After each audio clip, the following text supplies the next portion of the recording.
本当？見えないでしょ？どこにいるのかな？見えないよ。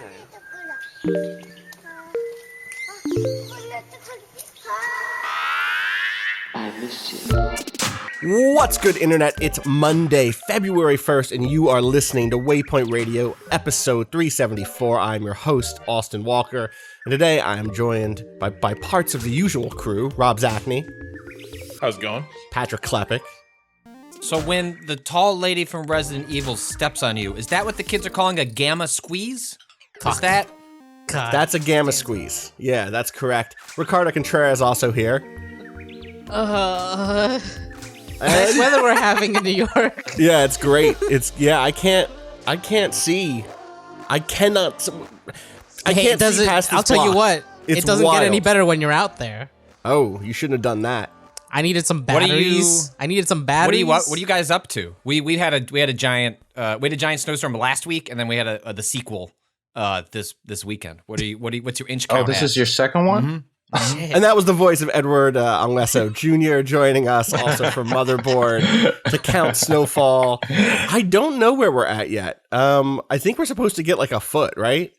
Maybe a little bit more than that. 18 to 24 is what I heard. 18 to 24. That's great. So you guys so we had like 2 foot snowstorms. You guys decided, hey man, just bundle that shit together. You know, Right. It's cheaper when you buy Yeah. like GameStop. You know, trying to force you into a bundle, claiming it's some savings. I was thinking about going to do 2 GameStop. snowstorms at once. What if I just went to GameStop today? There's one like a half mile away. I could probably get there and back. That'd be an excursion into the It'd be a white. fucking quest. It would be.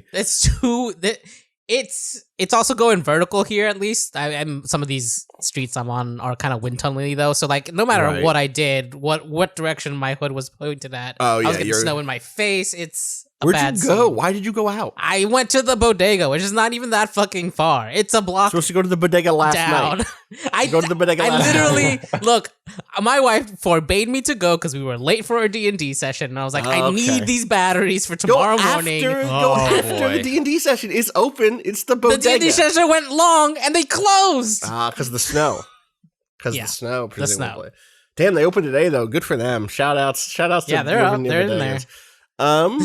Hey, we should, as Patrick has gestured towards, I'd say this time last week we had a conversation about GameStop stock, about what was happening on platforms like Robinhood, and what was happening thanks to the machinations of the folks on Wall Street Bets. That story developed, I think it's fair to say.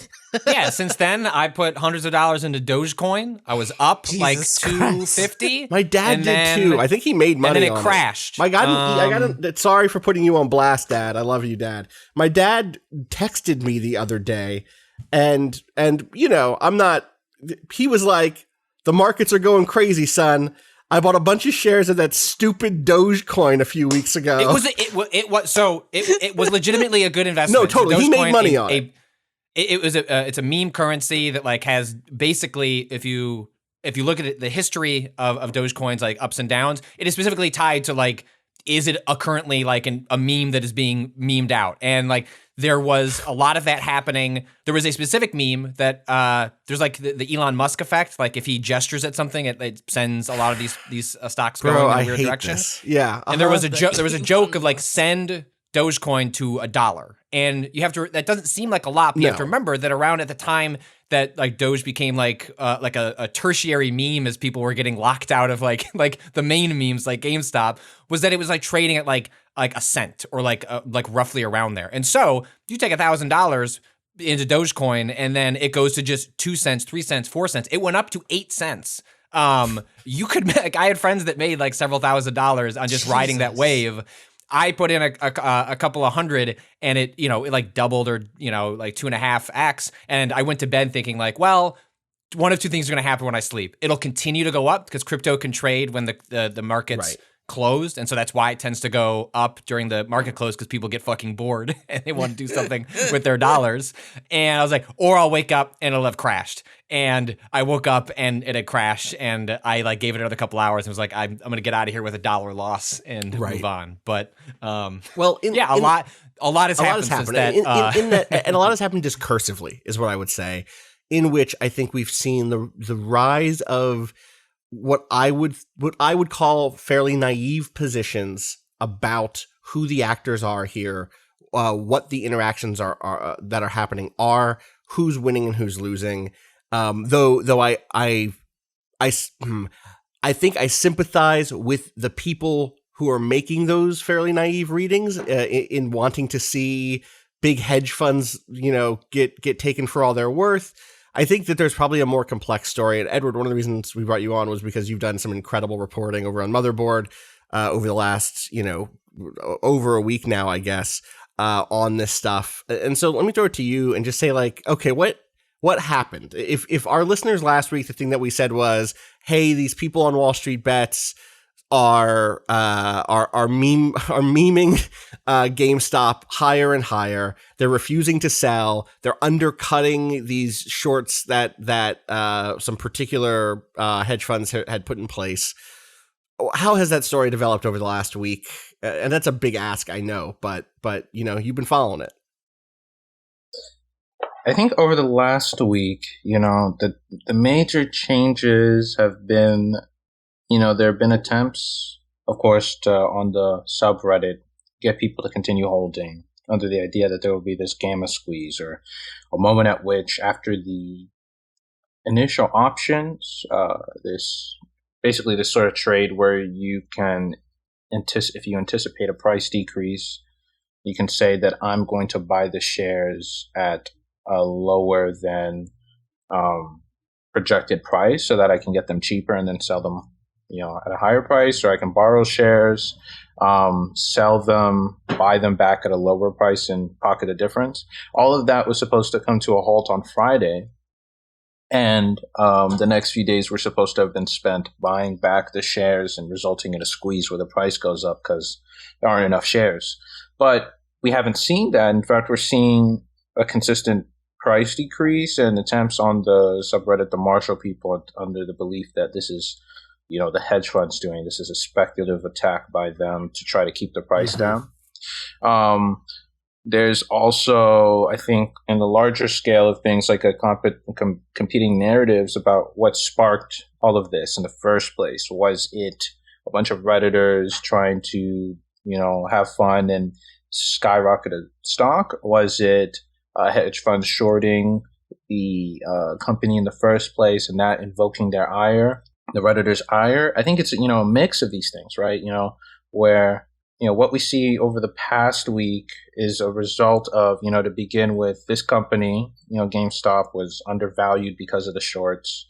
And that was discovered by some people, who then tried to convince others that there was value here. That, combined with some changes that happened at the company and their board, resulted in more interest, resulted in the community getting behind it, resulted in that, massive rise over time. And now that the hedge funds have gotten out of their positions, it feels very much like there are some people who are trying to hold the line so that their position can be salvaged and they can exit. There are other people who are just in it because they want to cause more pain for other hedge funds. There's some people who are in it because they got in way too late and they were hoping to make money. And they're stuck now. Yeah. Yeah. There's a lot of competing interest here, I think. So you're saying it's not as simple as this is the greatest praxis we've ever seen in our lifetimes? A take I saw going around last week from a supposed leftist? There were a lot of leftists, yeah, and which was interesting because investing it also in the buys stock market into is praxis, right? Right. So that whole thing, that is that's nothing could make Robinhood, feel better than to hear leftists even saying that everyone should have stocks, right? Well, I think in fact, most people should not have stocks. Don't look at our page on socialism, though. Yeah, please, yeah. Our page literally saying the Nazis are socialists. Fuck off. So I think part of the thing, I definitely had a moment. I mean, you heard the moment for people who are listening to the podcast last week where I was like, should I get into one of these things? Should I get into AMC? AMC is like $4 right now. I bet it goes up. I'm in AMC. See, and I thought about it really hard, Patrick. And I thought not much. I'm like I'm $50 in AMC Okay, right. and it was down most of last week. Now I think I'm like slightly up. Like it'll only work out if it squeezes like GameStop Right. did, and I wouldn't be transformative money. I could just turn like $50 into a couple hundred and get me towards that 4K projector before King Kong vs. Godzilla comes out, which is my entire desire to do any of this. Totally. I told my wife, I was like, I'm getting into this. She's like, what? And I'm like trying to explain it. She's looking at me and she's like, okay. It's the money. It's the same amount of money you would bet on football in a given weekend, right? Yeah. Also, it's like the money I'm taking is like my personal slush fund, which is just like the streaming money that like the PayPal account I have set up. You mean your child's college fund? Yeah, well, all of that went there, and then I have like a bit left based on like the cap we had set for it, and I'm like, all right, well, what does this $1,000 do? And I was like, and the answer was maybe... Dogecoin and AMC, baby. Well, so that's the thing for me is like I don't have a particular goal like that, and so I knew in my heart of hearts one of two things would happen. Either I would be compelled to go in big and be like, well, I want to make a home run swing. I'm going to take all the money I have, which I shouldn't do because I need that money for rent, and put it into AMC and just try to like make buck and then get out really quick. Or I would play with smaller sums of money and live there because it would become like subterfuge for me. The game that Rob and I played briefly, I've played a number of times, but that sort of thing of like, this is it. I'm going to let this consume me because as a freelancer and a contractor, my schedule will allow that to happen. I will just sideline other projects and live in the market. And I could just watch these numbers go up and down constantly. So I was toying around with the idea like middle of last week where I was like, this seems like it could be fun. But it did occur to me that like the subterfuge comparison didn't occur to me, Austin, but I was sitting there with MK and I was like, if I put any amount of money in this, even stuff that's like I could easily let go of, but would still be just meaningful enough for me to care, I would ruin my life following the fluctuations of the stock price. And the other thing is that I think, so I've been kind of skeptical of the ability of a retail investor like any of us would be to actually get a good deal out of this thing. And this has been one of the things that's really made me nervous. And I think it accounts for the near riot that happened on social media when Robinhood and a bunch of the other retail trading portals suspended trading in a lot of these suddenly volatile equities that Wall Street Bets was highlighting. And one of the major things that occurred to me is like, all these stocks, like their probably natural market price when all is said and done is going to be something like the low price they started all this at, right? And so it kind of seems like someone who gets into this late, like at the end of all this, someone's going to be left holding a bag of shit. And my fear was always that like people who were catching what they thought was the wave, but like it's already been in the air for like more than a week. You're already buying in at a higher price than like when these shares were depressed 2 weeks ago. And in the end, they have the possibility to sink back to those rates. And so I had real... Like the thing that's always made me really nervous is there's two things. One is that a lot of people, there's a collective action problem, which is that a lot of people saying things like hold the line, like don't sell that stock. If everyone sells their stock, the play falls apart. But there's a lot of incentive for me to convince you to hold on to your stock while I sell mine, right? Like your shares don't hit the market, and so the price stays high, and I sell mine at a high rate, and then I'm out. And the other thing is that large traders, people, lots of shares, often have the capacity to execute these trades faster than anyone using a retail portal. And so that's they're playing with a much lower ping. And these prices are so volatile that I had like, to me, it just felt like, one, I would obsess with it. And two, I felt like it was almost too late, like to actually get part of this action, it would be like raising the odds that I'm one of the suckers at the end. Yeah, it was like 2 Fridays ago, and it was like at $50 a share. It was like kind of when you, even a Monday, it like went up to like 100 briefly, you could have gotten in. And at that point, like when you're buying like 220 a share and just hoping it'll spike to 400. Because I mean, it's like, just, you know, I've interviewed a number of people who have made money, like small pockets of like 150, and I'm going to buy a nice bottle of scotch, to someone that, you know, put like $7,000 in, and they've now made enough to pay for their college and put a down payment on their parents' house, who's like hasn't really had like a great place to live. And like those are like good feel good, but like these are people who they went in with basically no institutional knowledge, but also seemed like eyes wide open of like where to start drawing lines for themselves and like what was reasonable to expect when to get out. And I don't, you know, I think Rob, like it's like if you don't think you can go in with that, where like you can set rules for yourself, be like, hey, if I make $300, well, I can buy an Xbox. Like that's good enough for me. Like I don't need to win. I don't need to make $20,000.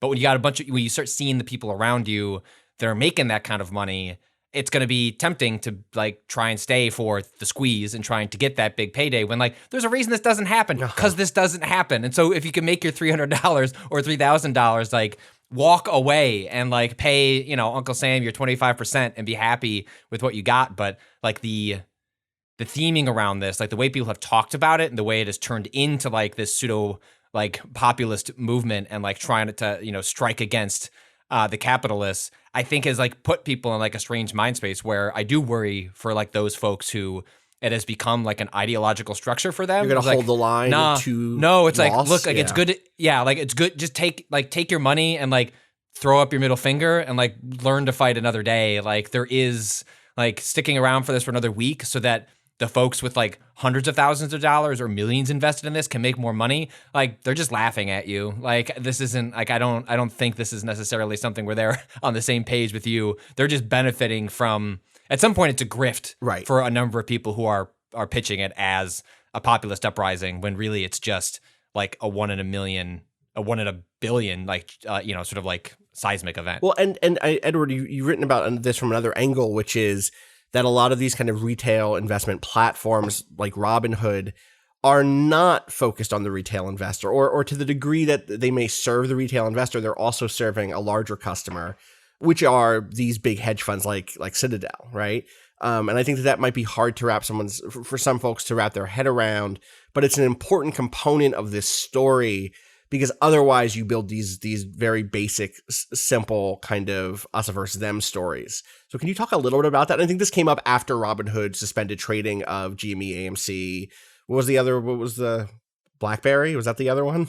BlackBerry was I think it's one. BlackBerry. Nokia was another one. Cost was another one. Yes. So they suspended the trading, or they suspended opening new or buying basically into this, or putting, you know, new orders in.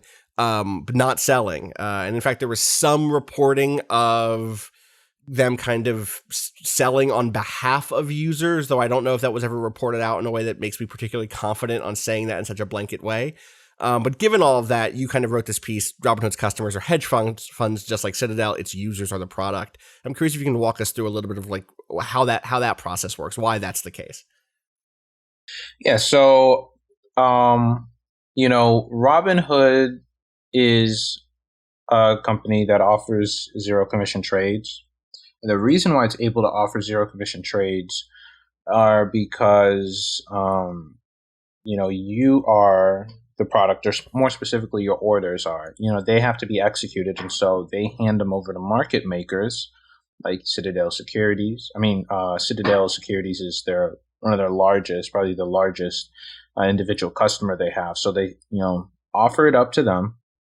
Citadel Securities then will automatically execute the trade, sometimes at an inferior price, and they will front run, you know, the order. And because they're in a position to, they can, you know, if they decide to take advantage of the information they glean from those trades. Mm-hmm. Citadel Securities also already manages a significant part of all trades in the United States, right? So this is a company that is, you know, at the very core heart, you know, beating heart of the financial system, that Robinhood offers the little guy like a free trades because it makes a deal with him, right? This is like the heart of their business model. I think also is interesting that, this company named Robinhood is just like so beholden, right, to billionaires and financial interest, in the sense that, like, when Thursday came around and they started halting trading, right? This relationship made people think, okay, well, they're halting because of these companies are pushing on them, because Citadel Securities also has a hedge fund, or is owned by a man who created a hedge fund called Citadel, which bailed out, or tried to bail out Melvin Capital, one of the big GameStop shorters. And what it turned out to be was that because of the volatility of the stocks, stock clearinghouse companies that basically just, make sure the order goes through, were calling on brokerages and trading platforms to have more capital or more collateral to offer up to ensure that they could do the trades and they wouldn't be insolvent. So Robinhood was like, oh, well, fuck, we don't have the money for this.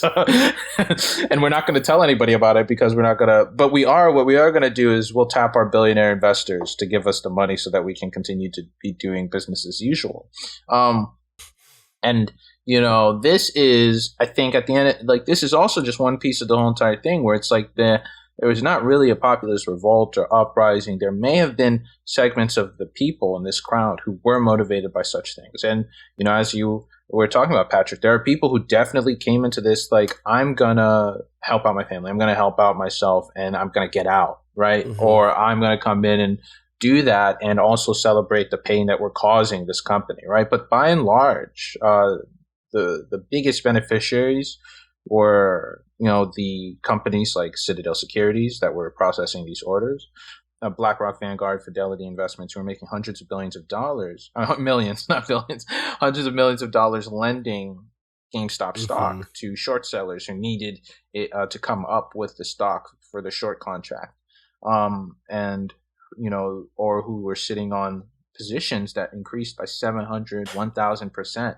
because of this entire thing, and might sell some of that position, right?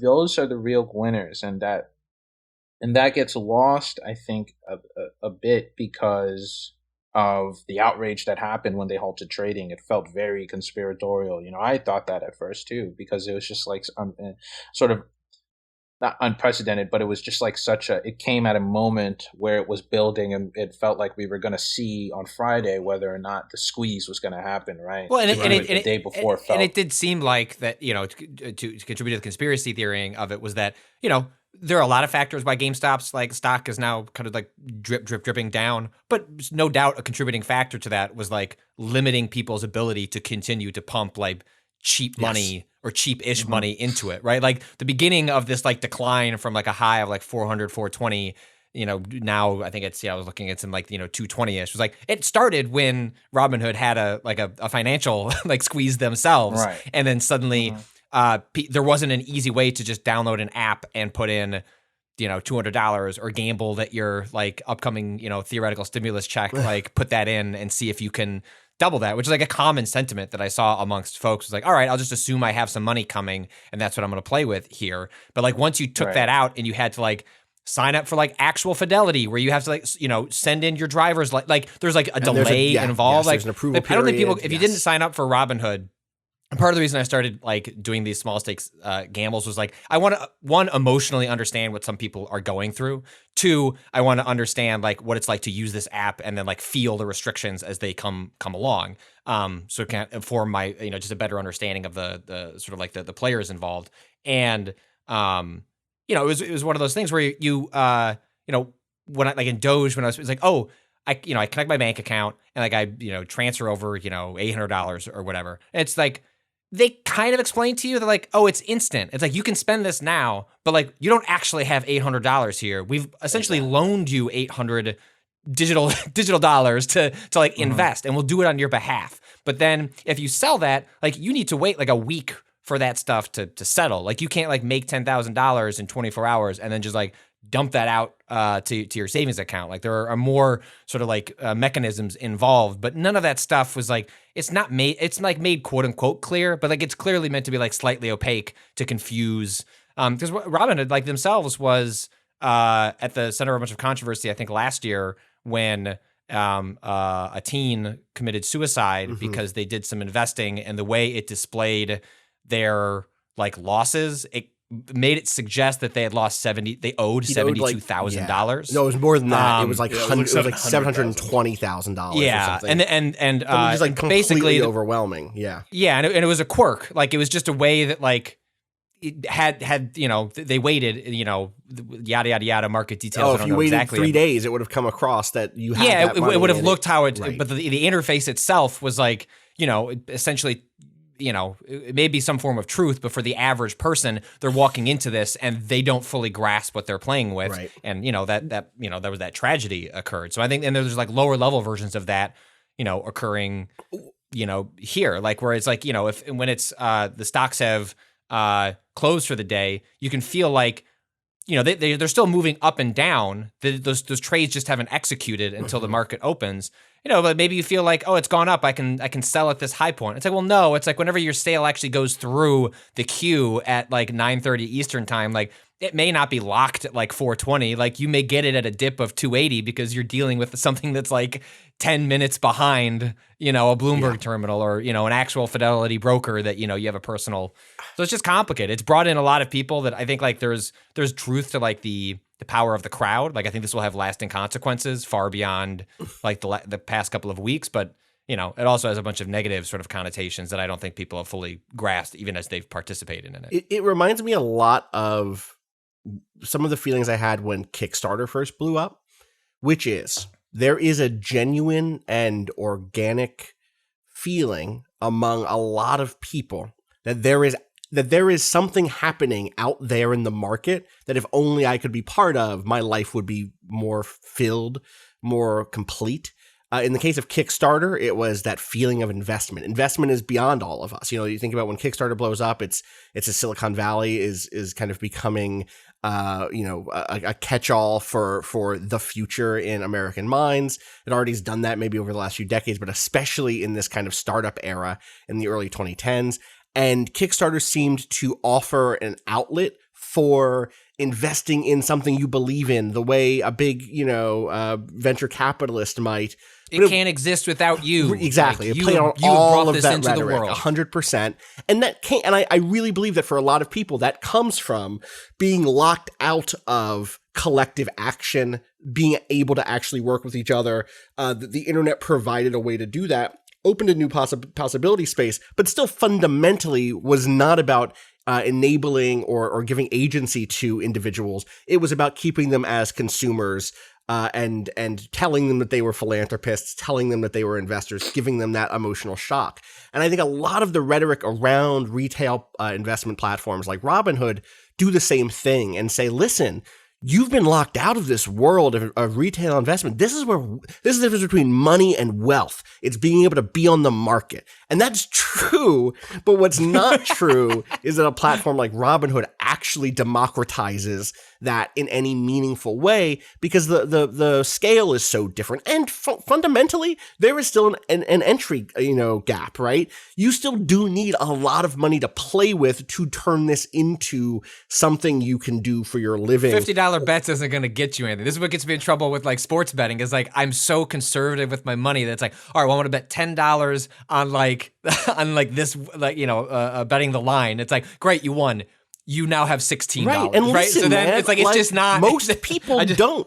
Most people are a bad week, I'm one bad medical emergency away from being dirt broke on top of the debt I have, and I feel like I'm in a pretty comfortable place as an American, right? I know this is true for a lot of our listeners. The idea of having a few $100 to throw into a pit and hope that it sprouts, a money tree is just unthinkable. And so I think that on top of the fact that Robinhood is a platform and a lot of these retail platforms are just caught in a system in which the little retail investor will always be miles away from the kind of hedge fund level investor or even the kind of actual day trader who has a Bloomberg terminal and is really following this closely or has access to Bloomberg terminal.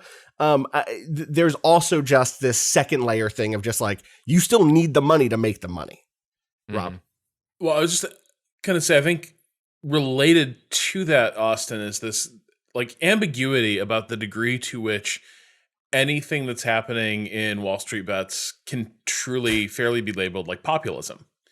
Because I think one of the things this cuts across is there's a lot of people who are well-to-do who do not consider themselves rich or wealthy, Right. And are keenly aware of the differences between them and like the truly rich. And the weird thing is, the closer you get to truly wealthy and rich people, the more keenly you feel that difference, right? So like, for me, looking up at somebody managing a trading desk at a major financial institution and then like a member of the board of that institution, I'm like, that's two rich guys. But the guy running the trading desk is like, no, like I make okay money, but that dude is rich. And I think one of the weird things, there's been some ambiguity about like, to what degree are some of these things, these stories coming out of like Wall Street bets, almost just like agitprop that's coming out, where it's like, brothers and sisters, let me testify to my success on Wall Street bets. I took my savings, I put $5,000 into GameStop, and hallelujah, I was able to pay my sister's medical bills, and I bought my parents a house. To what degree are those stories a plant?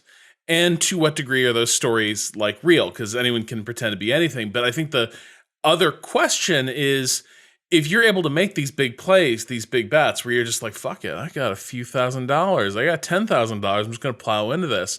You're already in a class of people that have $10,000 of money that isn't spoken for, that you can be like, I can play with this. Yeah. And so there's a weird dynamic where I think a lot of folks who are part of this probably do feel like, I'm the little guy.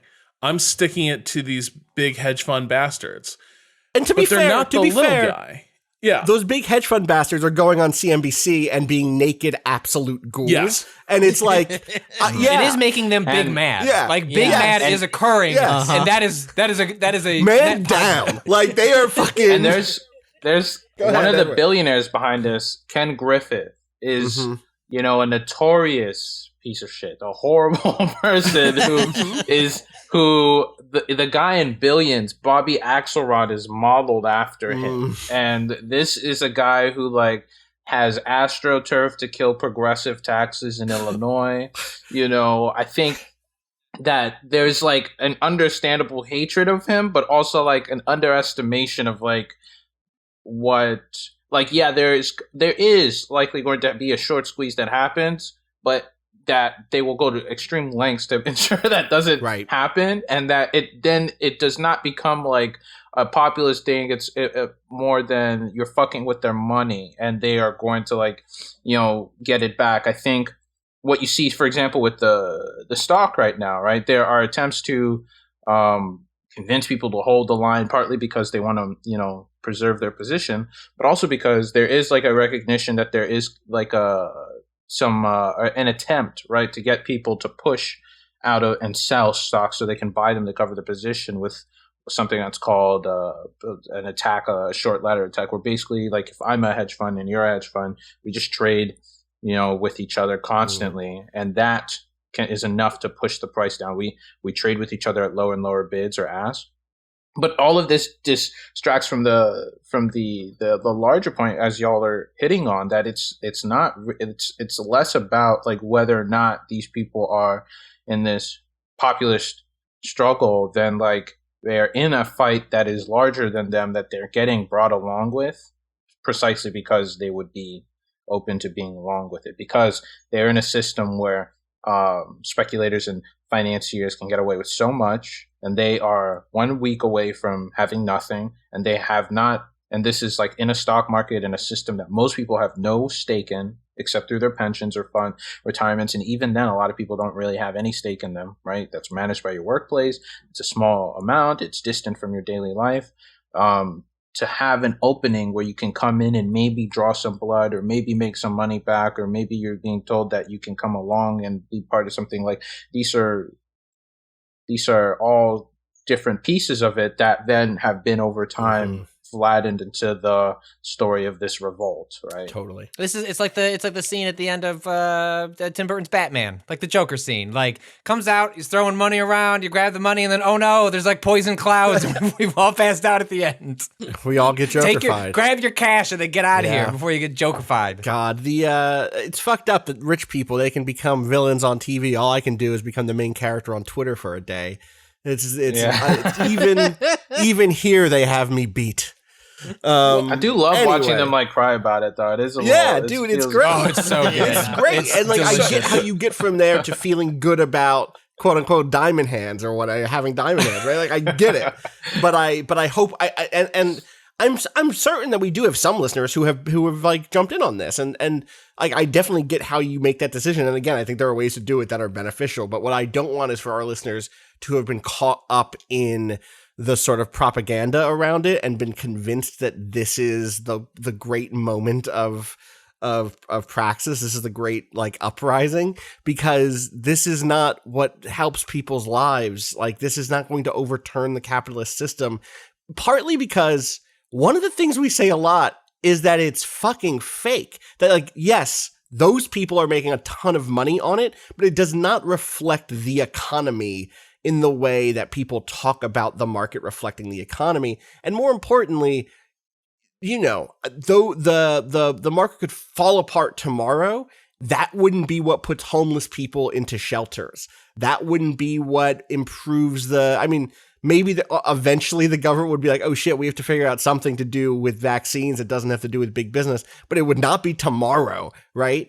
The sort of large scale changes that need to happen on a society scale, the material changes that we need won't come from all of the people on Wall Street bets getting rich and a couple of big hedge funds going under.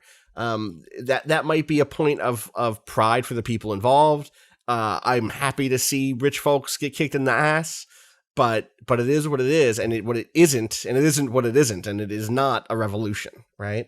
It's least, it's honestly at best a good example of how fake it all is, right? Like it's hopefully making more people aware of how fake the entire thing is and how easily manipulatable it is and how it's probably a system that shouldn't exist, you know? Like, right. Well, like, do we think there's a version of this that's like, because we've seen someone like Elizabeth Warren come out and say, like, we got to stop the manipulation on both sides. And I'm like, is that even worth considering as a quote unquote improvement? Is that a world in which we've said, yes, the world is better now because there's less stock manipulation?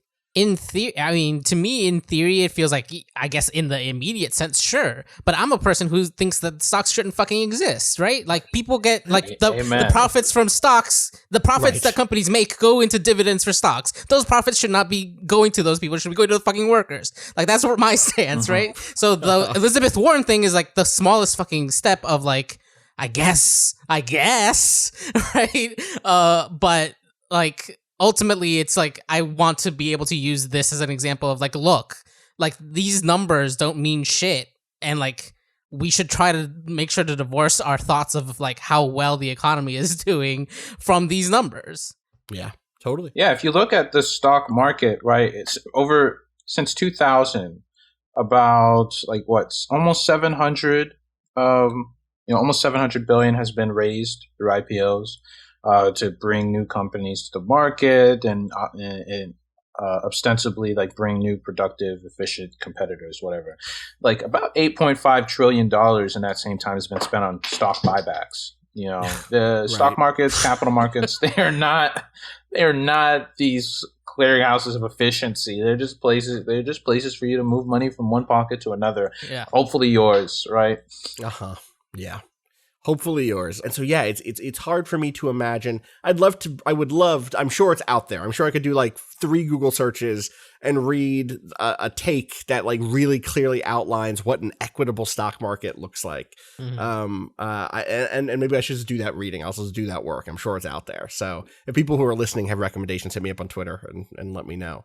It is hard for me to conceptualize one that doesn't eat itself in some way and eat other people along with it, as is the way. All right, let's take a break. When we come back, we can talk about video games, I believe, is what we'll talk about. BRB.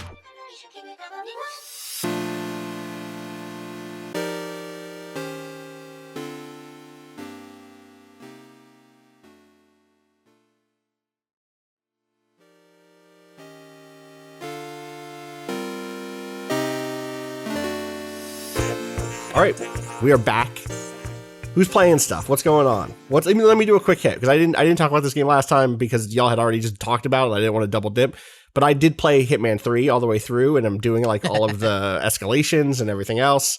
And I know Cam was pretty down in that game because of the story integration stuff and the sort of like focus on telling the story of Agent 47 and Diana and the Constant and Providence. I think I know all the proper nouns. Nailed it. And you know, Carl spoken like someone who Stuyvesant. just beat the game and was clearly paying attention to all its verbs. I think that story wraps up pretty nicely. I think the final mission is like a fun, like, what if you built a turret sequence except you were the turret and you could walk through a fucking level and kill a bunch of assholes? It's great. It's fantastic. But the thing that I did want to add to the conversation y'all had the other day is like, I love these levels and I love going back to them for the kind of secondary and tertiary playthroughs when you're doing either other versions of the sort of like story missions or other challenges in the level, or going through especially with the contracts and escalations. And I'm really excited for elusive targets because those play spaces, especially when untethered from the story space, stuff like places like Berlin, where when you go back into it and do just the mission by itself, when all the targets are already marked instead of being kind of like loose and you have to identify them. I like that version of the level, but going in again afterwards, like, they're just such good playgrounds, and I'm so excited to see the rest of that. As always, disclosure that you know, Friends of the Table that I run also has Janine Hawkins, who writes for IO, so disclosure there. But like, boy, these levels just fucking rip, and I'm super excited to like see how how people continue to make contracts from the community, and how people continue and how the studio itself like fills them with additional challenges. Because I really love, it's like, I think compared to Hitman 1 and 2, which both had some standout bad levels, I don't think there's anything here that I'm like, I mean, I guess the last level isn't what I want to like revisit particularly because it's so straightforward, but all of the other ones are the sort of like tiered playgrounds that I really love from that series. They all evoke my favorite, like Sapienza or Paris, Woodland Creek, like all of the stuff from a haven in New York in the DLC for Hitman 2. I love all that stuff, and it feels like they knew how to build those levels and then took some big swings on like, what can we do with our verbs inside of spaces like this? And I've done that stuff. I'm excited to have done it, and now I'm excited to do the regular stuff as those expansions, you know, come out.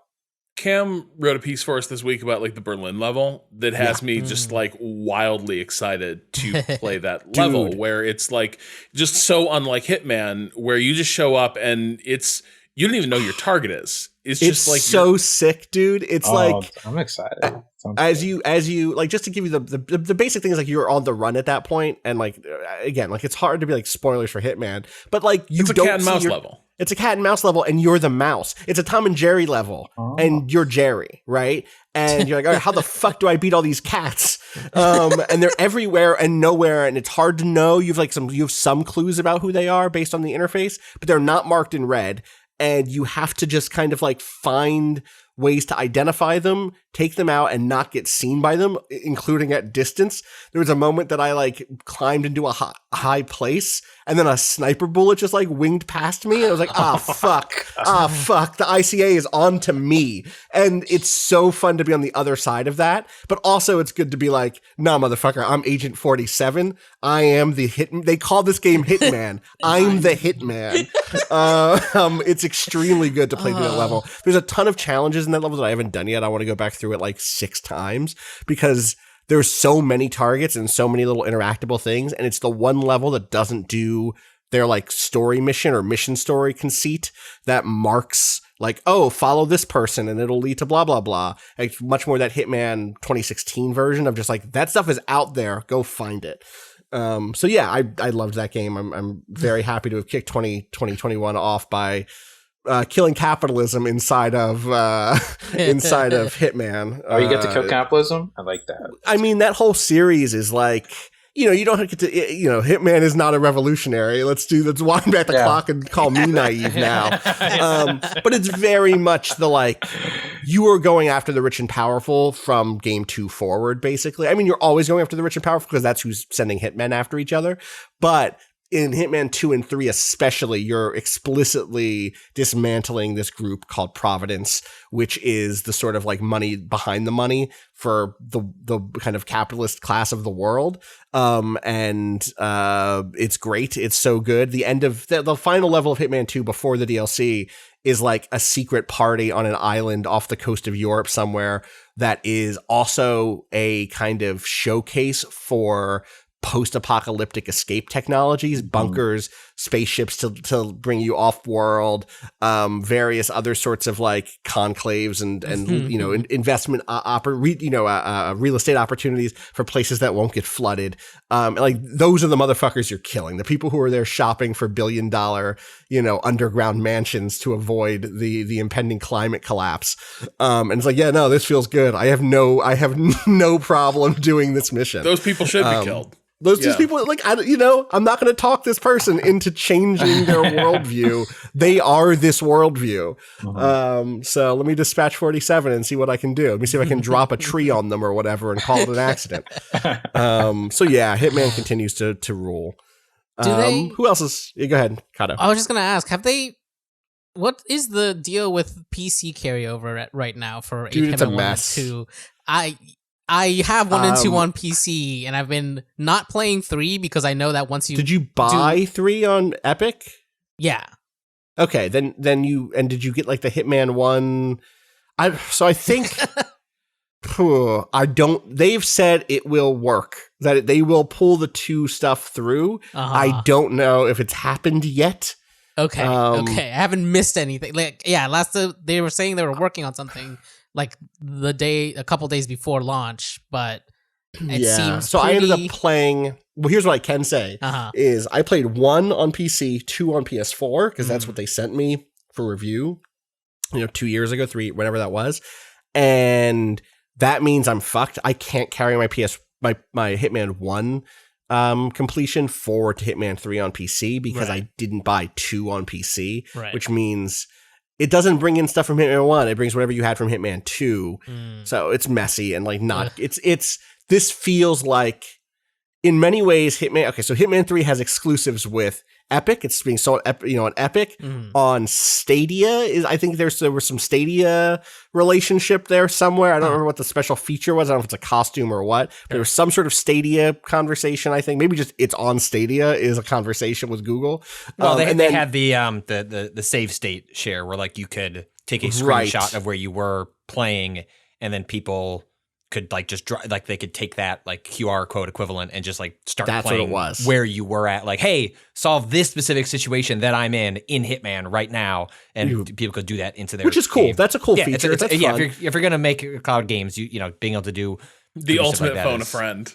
Yeah, totally. I am stuck in a bathroom. The alarm is up, outside. And I'm out of ammunition. Anyone got an idea how I can get out of here with just the fiber wire? Yeah, exactly.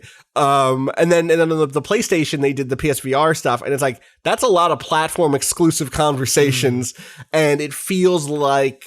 That game made its budget back overnight, in a week or whatever, and that's a success for them. But it feels like you take those deals when maybe you're in a precarious situation, right? As a quote unquote independent studio that is 200 people big or whatever.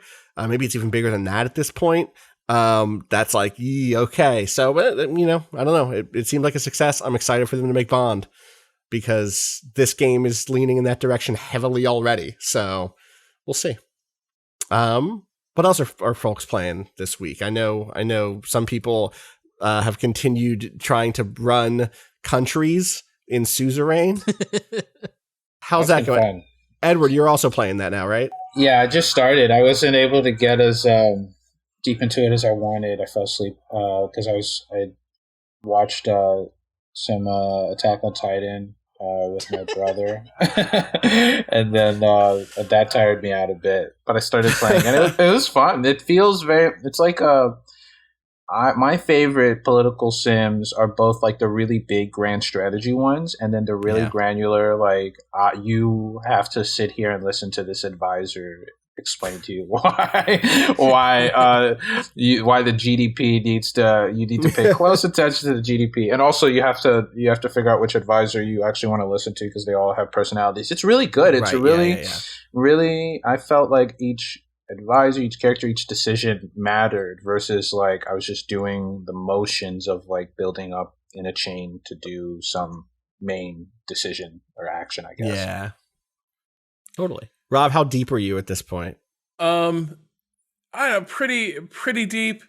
I'm trying to stay ahead of the if it isn't my old friend, the consequences of my own actions. That is kind of where I'm at. I may have accidentally kind of thrown my support behind the Red Brigades, let's say, in the middle. And while I felt that was morally the right thing to do, it has turned into kind of a shooting war in the street between the fascists and the communists. And like neither side is really winning, except I guess the country's probably losing. So maybe I shouldn't. How much is the rest of the continent looking at you and licking their lips like a cartoon wolf ready to pounce? Oh yeah, it's totally that.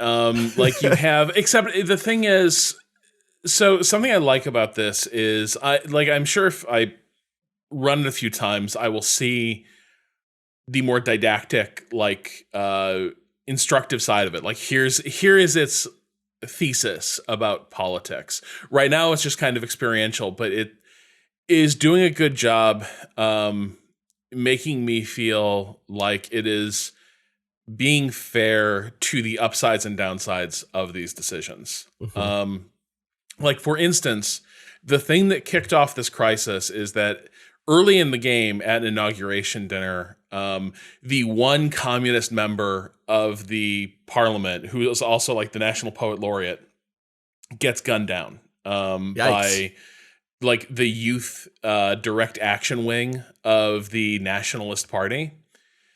And when you like, that is not up for debate. And so what you get presented, and this is totally relevant to like our politics right now, they present you with options where it's like, you know what we need to do is a broad security crackdown across all of society. And the police need more resources, and the intelligence agencies need more resources. And one of the other options that like I had was, no.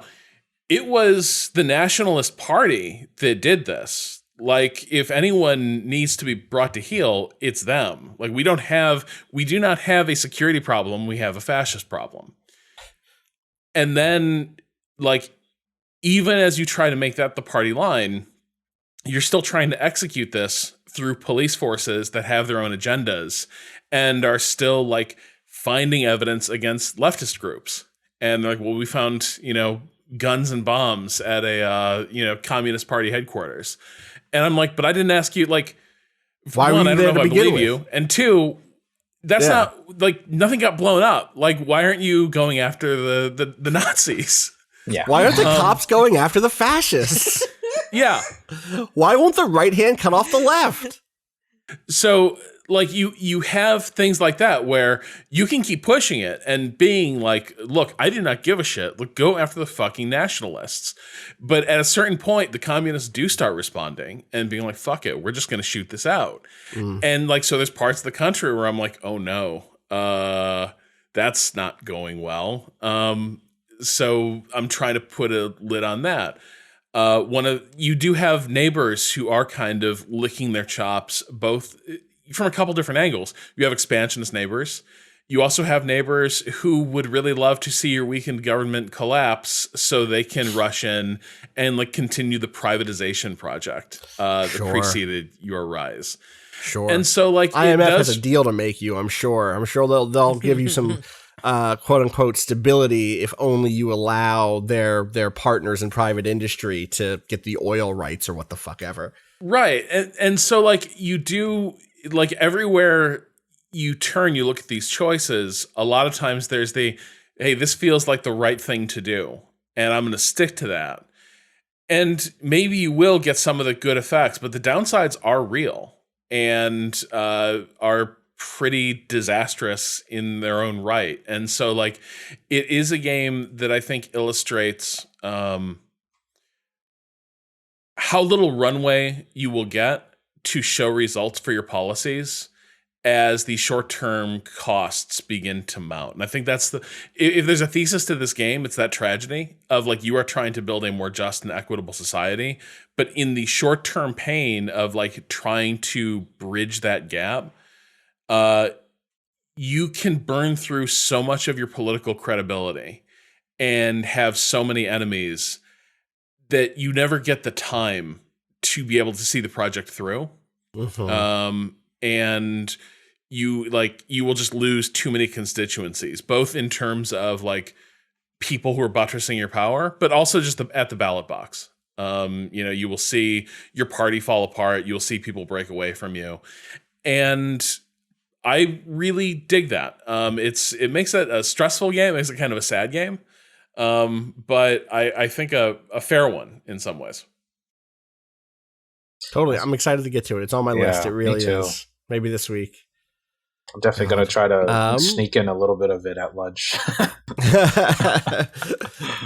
Patrick, we got a Mario game sort of this week, right? No, it's not out for till is it this not? Week? Is it? I thought it was. What was the release date on that? February 12th. It's next. It's still damn. I've had it for I had it for a couple weeks, so I've I like mentally forgot when it's coming out. But yeah, I've had access to Super Mario 3D World / Bowser's Fury, which are separate. You load up that game; those are separate like executables. I don't know if like we're doing EXEs anymore. But you like load it up kind of like the 3D All Stars collection from last year, and it's like on one side you can load up 3D World, and on the other side you can load up Bowser's Fury, because they're pretty different games. Like the long and short of 3D World is it was a really tremendous overlooked. Like a more puzzle-oriented, slower-paced Mario platformer for the Wii U that no one played, and it's one of my favorite 3D Marios, and like that is just confirmed. The only difference between playing it then and now is now when I play it, I am forced to play Princess Peach because my daughter looks at it, and then she switches into one of her pink costumes, and then pretends to be Cat Peach around the house while I play. This that sounds like an improvement to me. That sounds good. That's fun. It is pretty good. It escalated to the point where I had to make lunch for me and my wife, and she was like, "But I want you to keep playing the Mario game." I was like, "Well, I can't do both." She's like, "But I want to be Cat Peach," and I was like, so I went and found a no commentary Let's Play of Super Mario 3D World.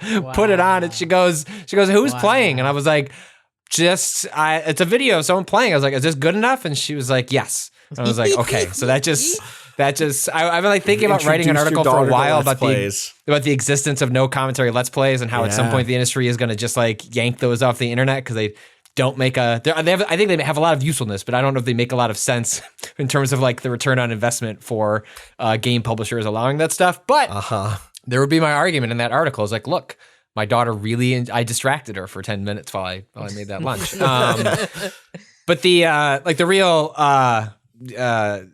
like the thing people should be really excited for if you already played 3D World is Bowser's Fury, and I'm a little constrained on what I can talk about. The short version I would say is it's fucking awesome.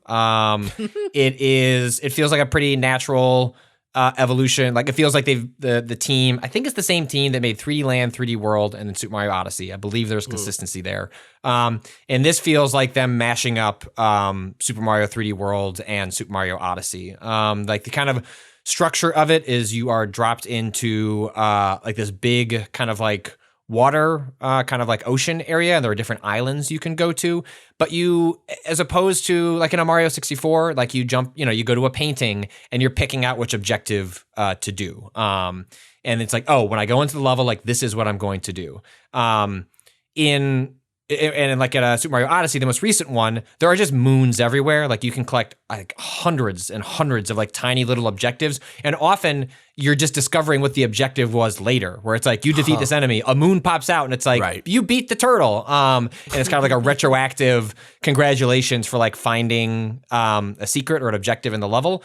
This is like kind of a mixture of the two of those, where you will.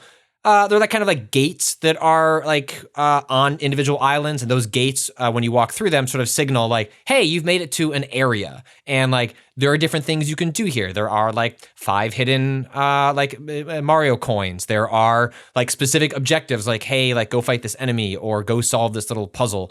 But it just gives the player like unbelievable amounts of freedom. Like you can just at any time just be doing like a dozen different things, and it's like really exciting. And the dynamic they have set up in Bowser's Fury is that like, you know, the premise is like, I don't know, Bowser has been taken over by, you know, some sort of infection or whatever, and he's turned into this giant kaiju Bowser. And if you've seen the trailers, like, you know, there are ways for Mario to turn into kaiju Mario, Ultraman, I guess. Ultraman. And Shin Ultraman is actually exactly. Mario. Yeah, that teaser looked pretty good. I'm excited for that movie. Yeah. And so what happens is like you'll be running around this world, and then it'll start raining. And when it starts raining, that means Bowser's like gonna come and fuck some shit up. And so even if you need to collect enough you do enough objectives, and you get a shine. You get like the equivalent of what you got in Super Mario Sunshine. There's also like heavy, like, hey, motherfuckers, like Super Mario Sunshine was a good game. We're gonna bring back some of that here. Like right? I'm a Sunshine defender. I don't go as far as Reichert, but I do really like Sunshine a lot. And there is some like Sunshine like trying to bring it back into the fold. Like, hey, we're gonna convince you that was a good game going on here. And so you're collecting these shines, which is completions, you know, the reward for the objectives you're completing, and then you can, you know, turn into Kaiju Mario. But like there are times where you haven't collected enough of those. And so when Bowser shows up, you can either hide and he will go away a little bit later, but they've also given you things to do, which is like, you can try and finish that objective you were doing, but now there's like, it's raining hellfire. They're like the actual geometry of the world changes. You do have Godzilla basically shooting fire at you while you're trying to like navigate some platforms or collect these blue coins. But then there are also scattered throughout the world, there are like blocks that are Bowser blocks, and those can only be destroyed by Bowser like hitting them with fire. So like a lot of what I end up doing is like, okay, I was doing this one objective, but now I don't have to, now I can't do it because Bowser's gonna fuck with my shit. I'm gonna go run over to this island. And there's a character in 3D world that is, I don't know, like almost like a rideable Yoshi that can take you through water sequences. And that's like your fast travel. Like he is always there. The moment you look at the water, the game has spawned in this character. It's like, I know what you want. You want to jump on this guy and go fast. And it's like, yes, I do. And so it's like you keep like a mental map, and the game does have an actual map. You can pull up a map that like marks. It has, you can't mark it yourself, but it has objectives kind of nicely marked for you. And it's like, oh, I remember over here, there are Bowser blocks. I'm going to shoot over there, like get that shine for eliminating those Bowser blocks. And I think it's going to prove slightly a controversial design decision, because there are definitely sequences where, hey, I'm like 3/4 through doing this objective, and now the game's like, but what if you didn't do it anymore and then had to start from scratch? Every objective is like finishable in like a couple of minutes, so it's never a real substantial setback. 20 minutes of progress. No. There's nothing like that. And so I imagine that's going to annoy some folks, but I have found I don't know. I haven't found it to be a big hindrance, but I do expect that to be something that people will maybe get annoyed by if you're getting wrapped up in an objective that you're trying to finish. But I can't, unfortunately, I can't speak to like many of the specifics of like the really cool design and puzzles and sort of like things that they've put in here. But suffice to say, it's excellent. This team that's been making these Mario games for 10 years now is like just really creative and smart and interesting. And what I liked Odyssey a lot, but one of my criticisms was that there were just too many moons. Like I wanted like a more focused approach. Like I beat that game, and then there were still like 500 things to collect, and I was like, that's too much. It's too, and also not all of them I found to be like satisfying. It was more of a completionist thing than it was like each one of these is going to be satisfying to find. And I can't get into like the length and of like what it's what is in Bowser's Fury, but I have found all of them to be satisfying. And it does have that same element of Odyssey where it's like, you can just go down all these different rabbit holes, and you're always rewarded for being curious. And I really like the open world setup. And if Bowser's Fury is just them like releasing a demo basically for whatever Odyssey 2 is going to be, and if like that's their setup for what they're going to do in the future is like bigger open spaces where you can kind of choose your path and like what you're interested in doing, that's like super exciting. I guess the last note on it would be it also is like really showing the limitations of this hardware. Like it's really bumping up against what even clearly like Nintendo wants to do. Like the art, they always find a way to have their art meet their hardware limitations where you don't feel like you're playing a game that is like, you know, kind of like bucking up against that. But this game I'm playing docked, and I can see like the resolution going all over the place, like, you know, seeing jagged edges like constantly, like frame rate drops when Bowser like appears. So you can almost feel like Nintendo being like, hey, we've got like a pro version of this, like a solid let me in. Give 4K, me 60 frames a second. Pro. Do it. You know, I am like, I have no informed speculation on Nintendo, but like just playing Bowser's Fury makes me like convinced that we're on the cusp of like them doing a hardware transition, because this game like is like screaming, like it's fine. Like it just, you could play it. The resolution jumps are like lesser in handheld mode, but you also are getting the sacrifice of a full 60 to 30 frames per second. So it's like not a, you know, insubstantial jump. So like you play this game and it's like, okay, like that that March 31st date that they keep obsessing with feels like increasingly like we're just waiting for them to drop new hardware. So yeah, I'll have more to say on like the real specifics of what I think makes it special. But if you were interested or curious, if you had played 3D World and didn't want to play it again, like I think Bowser's Fury alone is going to be a reason to be excited for this. The actual new release that you've put some time into, at least some time, I think, is The Medium by The Medium. Team. Yeah, Bloopers, horror game. They're kind of throwback to Silent Hill, Resident Evil, like straight up fixed third camera person, angles. Yeah. Right. Not behind the back third person, but yeah. No, you angles. don't. You don't control shit. You're at the mercy of the cameras they've set up, which is fine. Like it's okay. Blooper is. I'm glad they exist. I'm glad they're trying different things. I have not. I think Observer is like the creative high point, and they put out a next gen version of that for launch. At least on Xbox. I don't know if it's on PlayStation or not. It probably is. But if you're like, I don't know, if you want to play, if you saw The Medium, you're like, I want to play a Blooper game, like go play Observer. Like that's the best that I think they've put out. The Medium is like interesting, but it is I think it's on Game Pass.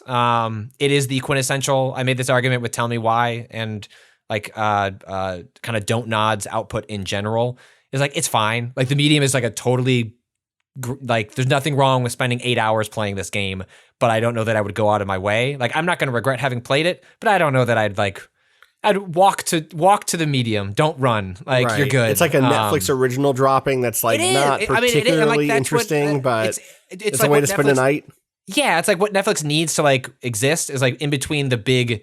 Was it like Bridgerton? Wasn't that like the most recent one? Like big. People have been really liked. Like in between those is like you know. Like starts really good. I really love the beginning of Bridgerton. I really don't like where it goes. It's fun. Yeah, that's what I've heard. It's been on my list. But I mean, like in between their Spikes, their Stranger Things, their Queen's Gambit, you need content churn, and like that's what Microsoft's going to need to figure out with Game Pass going forward. And The Medium is just like is a totally fine one of those. You will play it. You'll be kind of annoyed. You'll kind of enjoy it, and especially if you like old school Resident Evil, Silent Hill, this will scratch a certain itch that is it's fine. Like I'll probably finish it, but I don't know that I'm like overly excited to get to it. It's an okay one of those, but there isn't that many one of those, and so I think that's what makes it at least stand out in that regard. And I'm glad Blooper keeps trying different things. It's a really different approach than Blair Witch or Observer or Layers of Fear. Like they kind of stick within their horror genre, but I at least like that they're trying different things. So totally. Edward, you have a cat that has demanded attention. Yeah. That's more important than any video game. That's better. I heard about those fixed camera angles. I was like, hey. I have some thoughts about The Medium and the split screen effects it uses. They've been lurking at the edges and like pawing at me to pay attention to them. And Gobi gave up, but Anansi will never give up. Wow, amazing. Real gamer. We're true gamers only. Yeah. Hold. You need to hold your position, Right, Cat. exactly. Diamond hands. Diamond paws. Diamond paws. Diamond claws. That's my name on Diamond Wall Street claws, Bets. yeah. Oops. Shit. Well, unless anyone else really wants to go deep on something, I feel like we've done an episode. We've talked through the important stuff here. We have other conversations we could have, but I don't want to take you away from that cat. So wait, Austin, I have a question. Am I gonna have to seek out a separate spoiler partner? I feel like you've quietly left 13 Sentinels behind. I'm about to reach the climb. I'm at the end of that game. Ask me on Friday. All right, okay. Ask me on Friday. It's no I can find. No, I know. I can find other spoiler friends, but I gotta make good on that. I do need to talk to someone about that game. So I just need to. I wrote 3,500 words of world building for the next Friends at the Table episode last night. So that's where my head is in terms of words. I got to write them and not read them. But I wrote those words, so they're not in my head anymore. So now maybe I have some time to put some new words in there. So we'll see. Ask me on Friday. In a world where a little traded, undervalued equity in a dying company caused the collapse of the global financial system. Friends at the Table fans have been clamoring to learn about Season 7. It's just what if Wall Street Bets, but there were wizards. It's bad. There's a robot trader somewhere in here too. An algorithm, maybe. Yeah, there you go. I could do it. I could figure that out. Shit. Risky Standard is definitely how you would describe some sort of investment, right? Yes, absolutely, Kato. All right, on that note, thank you as always to everyone for joining us. Edward, thank you so much for coming through. Where can people find you on the internet? You can find me at Big Black Jacobin on Twitter, and you can find all my work at Vice over at Motherboard. Yes, your work on Motherboard over the last, your work on Motherboard generally is always very good. I look forward to everything you write. But you've done a great job covering all the madness, all the GameStop madness. So as always, you can find me on Twitter at Austin_Walker. You can find everything we do, twitter.com/waypoint, waypoint.vice.com. Rob, where can people find you? At Rob Zachney. Patrick.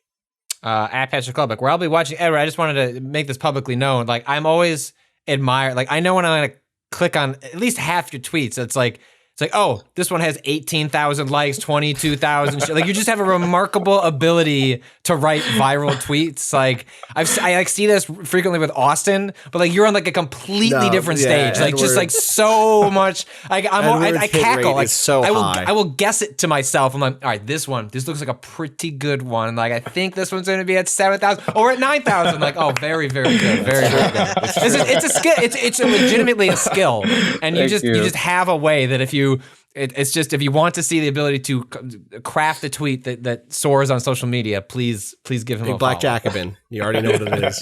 Kato, how about you? I'm at _Kato_appears. Also, you're buried under Bloodborne board games is where you are, from what I saw on Twitter. Not as bad as Natalie. Jesus Natalie. Christ. People should go to Natalie's Twitter and Natalie Watson's Twitter. And can you not open any of... Don't open any of the boxes. Save that for post-COVID, a stream. Yes. We'll open them together. Well, just don't even break the... I don't know if they're plastic steel. Like, just don't even open them. Just like, we'll just, welcome to the Kato and Natalie open Bloodborne boxes stream. We're not going to play the game. We're just going to talk about the figures and the boxes and look at the direction. In like a year and a half, there'll definitely be an E3. We'll go to LA. We'll invite Natalie over to where we're staying. That is such a horrifyingly robust YouTube genre. Of just the game? What do you mean? No, we're just going to look at the packaging. Yeah, no, we got to pop all these tokens little drop first. trays. Doesn't it just sound good to take the plastic wrap off of things? Just listen as I unbox this. That new box the dream. smell. I got to quit podcast and get into fucking YouTube videos. That's where actually these days it's like the real viral stars are like TikTok POV role players. Yo, I got like TikTok POV. I'm going to explain the rules of a boring game to you, but I'm going to look real hot doing it. Every time I do like an interview or a podcast episode, my mom's like, when are you going to do YouTube? You need to go over to YouTube. You just make it related. My mom, the other day, I had to call my mom and be like, yeah, Mom, I got sick. And I was like, I have bad news. And she was like, oh, is the bad news that Waypoint is over? And I was like, no, what are you talking about? And she's like, well, you all haven't put the podcast up on the YouTube since the new year started. So I thought maybe it secretly ended. And I was like, Mom, no. We found that user. Yeah. That's what I said. I said, Bob, are you like, I didn't know you were listening to the podcast on the YouTube. Who does that? And the answer is usually my 1,000 mom. My people mom does. listen to that every week. It's basically 1,000 people. Yeah. 1,000 people are like, I'm on YouTube. That's where I listen to shit. Yeah. That's not nothing. No. You know, that's not nothing. But no, I guess that's not happening anymore. Though I guess the oral history of Guitar Hero went up. We're getting them back up. There's a change in workflow that we're working out, but we'll love to go from 1 year to another year and have things change. So cool. Those awesome. will all be up, including the holiday ones. I'm working with the video team. Mom, if you hear this a month from now, that means that Kato got the podcast back up on YouTube. Oh man! All she right. doesn't go crashing into GameStop.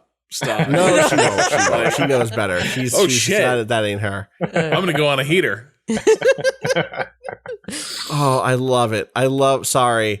Yesterday David Lynch announced, did you see this? David Lynch announced that he was going to make a big announcement today. Huh. And the big announcement was that he was going to stop doing his daily weather reports. No. And then fans were like, no, you can't. And so he's going to continue doing them. I really enjoyed, like he clearly, is clearly making another show, but it's just doing a very good job of fucking with people on the road too, whenever that get announced. Yeah. Yes. The tweet that I saw that made me laugh was David Lynch's announcement tomorrow is either going to be Twin Peaks season 4 or that he's befriended a feral hog that is now his creative consultant. There is no in between. Oh, so good. Yeah, very good. All right, that's going to do it for us. Thank you, as always, to Bowen for letting us use the track Miss You off the EP Pale Machine. Find out more about that at waypoint.zone/BOEN. You can send your questions in to gaming@vice.com. We'll need to make some time for some questions soon. Also, for how long is this going to happen, Kato? How many weeks do we know? Let me double check, but I believe that starts this week. The next right? 4 or 5, if I can count. Yes, it does start this week. So this week, going forward, every Friday episode will be replaced by a pair of panel discussions that will be the full panel discussions from whatever episodes of Reset, the Vice video game TV series that multiple of us debuts on TV on Vice TV this week on Wednesday, right? Yeah, Wednesday 10. And then 10 also, PM, if you're hearing this in the right window, okay, if you're hearing this and you're in the US, you can watch 2 episodes of Reset by going to Waypoint's YouTube channel and Vice's YouTube channel. There's one on each. And then if you're not in the US but hearing this like immediately this week, you can go to our Twitch and watch one of them regardless of where you are in the world because it's not region locked. Yeah. We do not control region locking. No one who made the show controls region locking. Everyone who made the show wants the entire world to see the show. That's why we made it. The people who financed the show. Yes. Sign deals with various TV networks. It is not just a weird like I hate France decision. It is we signed a deal with a French, or European TV network that says they get exclusivity for these for X many months or years. I don't even know the deal. But that's why that stuff gets region locked on YouTube. It sucks. But honestly, the Twitch VOD will be up until March 7th. So you got some time. March 7th. That's plenty of time. Mm-hmm. Great. Go watch it there.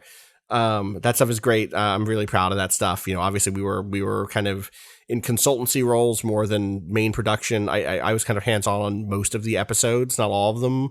But a lot of them. And that was really good and did my best to connect the crew to smart folks and give advice where I could give advice. And, it was fun to get everyone involved. Everyone on Waypoint was involved in at least, one of those episodes in some way. and everyone did a great job. So I'm excited for people to see them. So yeah, the longer conversations at the end of each one of those episodes, there is a panel. And for the TV release, especially the terrestrial, like American TV release, those panels are like 3 or 4 minutes. In Europe, where you get like a full 30-minute slot, they'll be 10 minutes long. But just for you, when these episodes drop, we're releasing the full panels for the 2 episodes each week. So that's like a hearty conversation. Yes. A hearty Friday pod. So look forward to those. I hope you enjoy them. Also, I have an admission to make. That tweet I read about David Lynch and the feral hog, that was someone stealing a tweet from someone who originally made it, who said befriended a feral cat. So shout outs to the original tweeter and not the copy hog. Wow. The original tweeter. Yeah. That's just a good phrase. The original tweeter. The original tweeter. All right, that's going to do it for us. As always, you already know what it is. Fuck capitalism.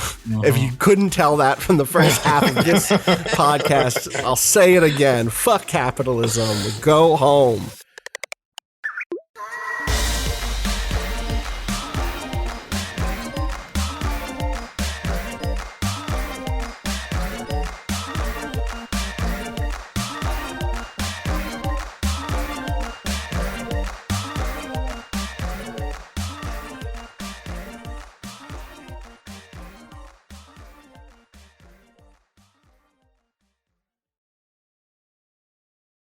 All right. Edward, thank you so much for coming through, man. Yeah, thanks, man. Thanks for having me. We had a lot of fun. This was really great. Always. Yeah, Please take care of your very good cats. They're adorable.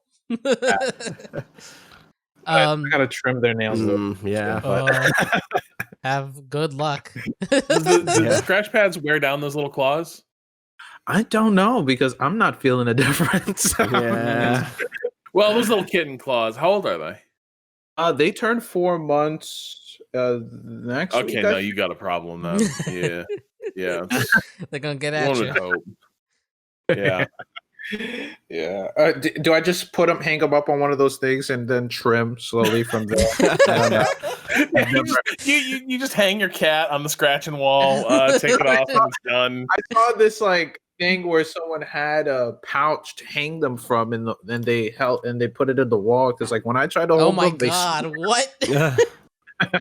That sounds like the most relaxing thing on earth, honestly. Just kind of being in a weird little pouch. Yeah. Oh, just like a little hammock basket for you. Oh, yeah. I'm down. Need to get a hammock. So, Kyle, you just want to talk Edward through getting the file to you? Yeah. Let me. Cool. I'll make a file for a folder in there for everyone else. Waypoint Radio. Yeah. Sounds good. All right. Awesome. Later, gang. Bye, y'all. Bye. This should be pretty easy though.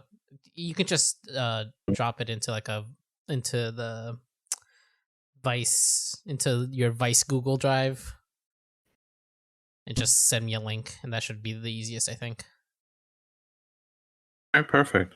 Awesome. Sounds good. I'll do that right now. Great. Thanks a lot. Oh, hello. Of course. Thanks for having me. He's like, what have you been looking at this whole time? What is this? Oh my god, my cat now starts to take a nap when we're watching TV. She gets in front of the TV. Is like, why are you looking at this thing? Look at me.